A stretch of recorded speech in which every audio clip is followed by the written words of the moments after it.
நாளைக்கான வீடியோக்கான ஒரு ப்ரோமோ தாங்க வந்திருக்கு. ப்ரோமோ வந்து சூப்பரா இருந்துச்சு அப்படின்னு தாங்க சொல்லணும். எப்படியோ வந்து மனம் வந்து நெனச்ச காரியத்த வந்து சாதிச்சுட்டாங்க அப்படின்னு தாங்க சொல்லணும். ஒரு வழியா வந்து நம்ம எழிலோட வாயாலேயே வந்து, "நான் வந்து உன்னைய கல்யாணம் பண்ணிக்கிறேன்" அப்படின்னு சொல்ல வச்சுட்டாங்க அப்படின்னு தாங்க சொல்லணும். அதெல்லாம் பார்க்கறக்கு நம்ம சேனல மட்டும் மறக்காம லைக் அண்ட் சப்ஸ்கிரைப் மட்டும் பண்ணிருங்க.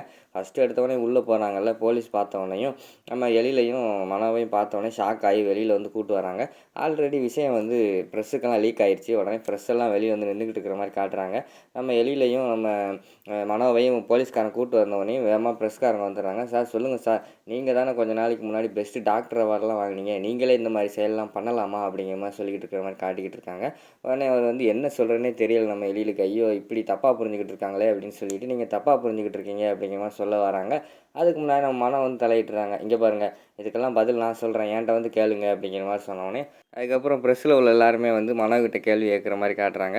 "சொல்லுங்கள் மேடம், நீங்கள் தானே பதில் சொல்கிறேன்னு சொன்னீங்க, இப்போ சொல்லுங்கள்" அப்படிங்கிற மாதிரி கேட்டவுடனேயும், "யாருமே எழில்கிட்ட போய் எதுவும் கேட்காதீங்க, நானும் எழிலும் வந்து கல்யாணம் பண்ணிக்க போகிறோம், அதனால தான் இங்கே இருந்தோம்" அப்படிங்கிற மாதிரி சொன்னோடனே எழில் வந்து பயங்கரமான ஷாக் ஆகிட்டார். "அப்படியா?" அப்படின்னு சொல்லிட்டு சரி எல்லாருமே விஷ் பண்ணிவிட்டு ப்ரெஸ்ஸு எல்லாருமே அந்த இடத்துல வந்து கிளம்பிடுறாங்க.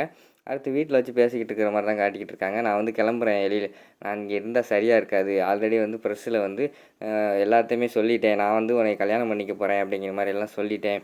திருப்பி நான் இங்கே இருந்து உன்னை கல்யாணம் பண்ணாமல் இருந்தால் உன்னை பார்க்குறவங்க வந்து தப்பாக பேசுவாங்க. அதனால் நான் இங்கே இருக்க விரும்பலை. நான் வந்து கிளம்புறேன்" அப்படிங்கிற மாதிரி சொல்லிக்கிட்டு இருக்காங்க. உடனே எழில் வந்து கொஞ்ச நேரம் யோசிச்சுக்கிட்டு இருக்காரு. இது எல்லாத்தையுமே வெளியில் அந்த பக்கம் இருந்து இந்து பார்த்துக்கிட்டு இருக்காங்க. இங்கிட்டு தமிழ் எல்லாருமே இருக்காங்க.